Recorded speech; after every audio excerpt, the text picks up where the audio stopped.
Welcome to A Slice of Therapy. This podcast was created with Anchor. And if you've not heard of Anchor, let me explain. It's free. It's a really easy way to make a podcast.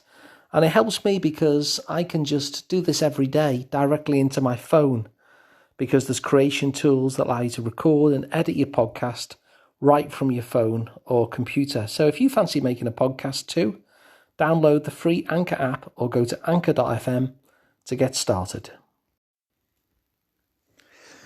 You know, there's a lot of great interpersonal advice out there in the world. You'll find it all over the place. There's ways of communicating with each other that mean that conflict becomes easier. There's ways of being with other people. There's ways of approaching difficult situations. You'll find this all over.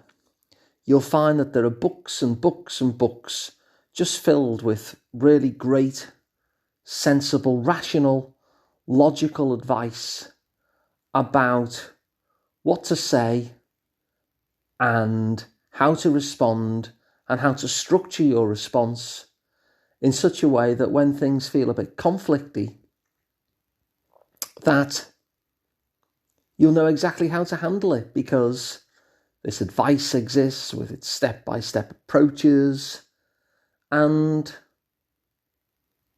so everything's going to become hunky-dory. Everything's going to be really, really easy. And in fact, I heard a great piece of advice, and I'm not mocking this advice, by the way, although I kind of am a little bit. This really is all great advice. I heard something really thought-provoking and obvious and common sense, and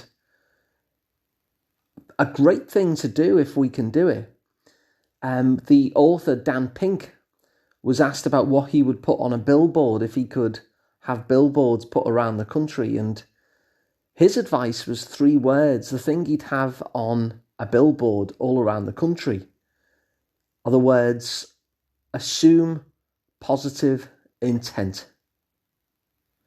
So whenever you're in any situation, or things are going a little bit rocky or awry, or somebody says something that really irks you, assume positive intent.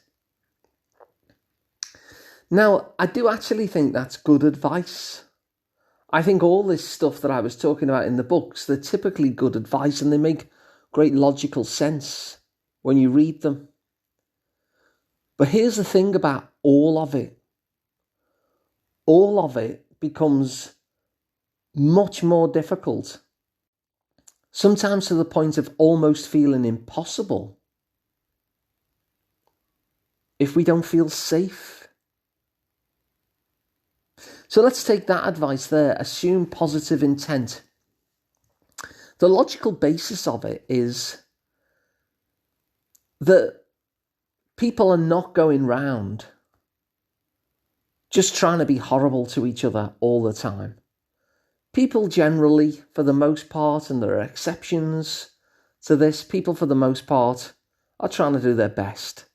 You know, they're trying to do the right thing. They're trying to live good lives. And sometimes those people who are trying to live good lives and do the right thing will do the wrong thing, but their default state is that they're looking to be the best that they can and do the best that they can. And of course, there are exceptions to that. You know, out of any population, there will be some people who, you know, may well have malicious intent. But by and large, if we wanted to be accurate, I suppose assume positive intent would be a really accurate way of looking at the world. I'd bet much more accurate than assume negative intent. And so again, you can see that there's a lot of good sense behind that, because after all, this is a filter on the world which is going to be more accurate than its alternative. So why not just assume positive intent? It's going to be accurate most of the time. And of course, if we do assume positive intent, then that will change a lot of our interactions. So it genuinely is good advice. The problem is, it's good advice that's really hard to follow when we don't feel safe.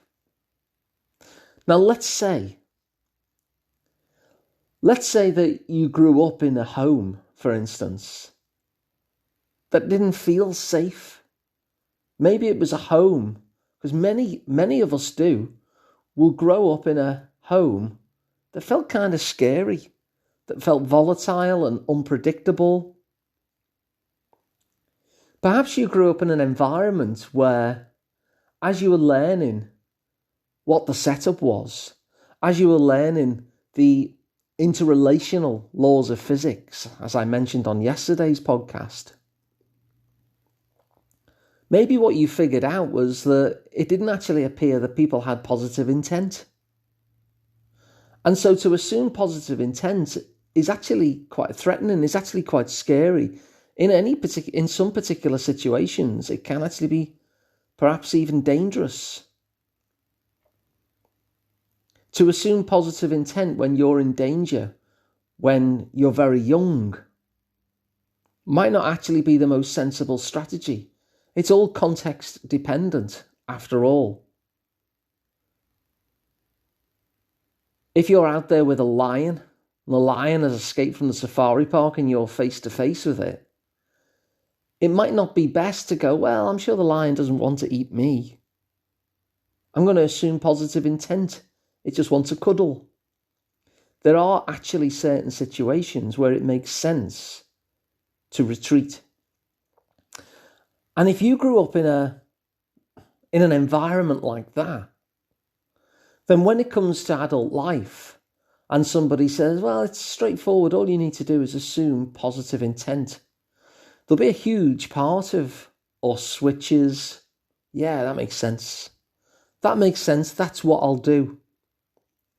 But when we put ourselves in that situation, either in our imagination or it crops up again in reality, there's a part of us that's like, whoa, don't be doing that. Don't be assuming positive intent. That's dangerous. You're going to get hurt if you assume positive intent here.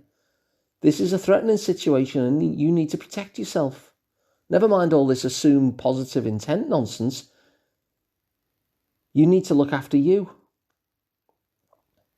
And it doesn't say it in those words, but you'll feel it in your body, that pull.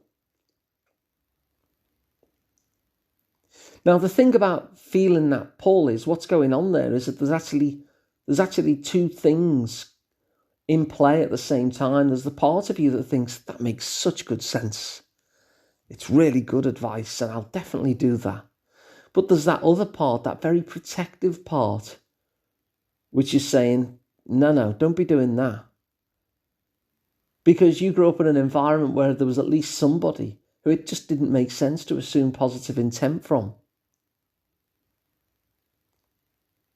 And so that part of you will be protecting you to such an extent that it's very, very difficult to follow all this kind of sensible, rational advice when we're in a state of unsafety, when we're feeling unsafe. And so while a lot of this advice is all very good, and it really is all very good in the right situations, in the right context, and with people who feel safe and whose histories have been safe, for those of us where our histories haven't been so safe, then it's problematic. And it's not that the advice itself is bad, it just becomes irrelevant in the heat of that situation. Because in that situation, all this sensible, rational advice is too difficult to do. And so the reason why I'm sharing this is, first of all, to understand what's going on when you're thinking, why the hell can't I follow this advice? I read it and it made sense to me. I can never put it into action. Well, this is why, because it's very, very difficult in the heat of the moment when that fight or flight or that freeze comes in and our whole focus is on self-protection. We can't do the socially engaged stuff very easily, where we start to bring in our thinking brain and say, well, this would be the most rational way to deal with this situation. It's not how nervous systems work. And so, rather than this good advice, what I think is the most useful course of action than building up these stacks and stacks and stacks of good advice that are really too hard to be followed, is to focus instead on a quest for safety, to focus instead on getting oneself to the point where we feel fundamentally safe and secure in the world, where that history and all of the emotional learning and all the physical, biological responses that happen in our body when we're in a situation that feels even vaguely similar can be soothed. Because all of this advice, without reaching that point where we've changed from feeling in survival mode to feeling fundamentally safe, all of that advice becomes just words, just tactics that aren't actually useful, because they can't be useful while we're not feeling safe. So if you find this kind of advice both sensible and really hard to follow, the chances are that your first focus is to find a sense of safety in the world, first of all, that will then allow you to take and use and act upon that good advice. So if you find this idea useful, then please share it on so someone else can as well. You can subscribe to the podcast wherever you get your podcasts. It's completely free. You can watch them as videos at sliceoftherapy.com, and you could work with me, Alun Parry, one-on-one. And you can find out more about me at liverpoolpsychotherapy.co.uk. So thanks for listening, and I'll be back tomorrow with another one.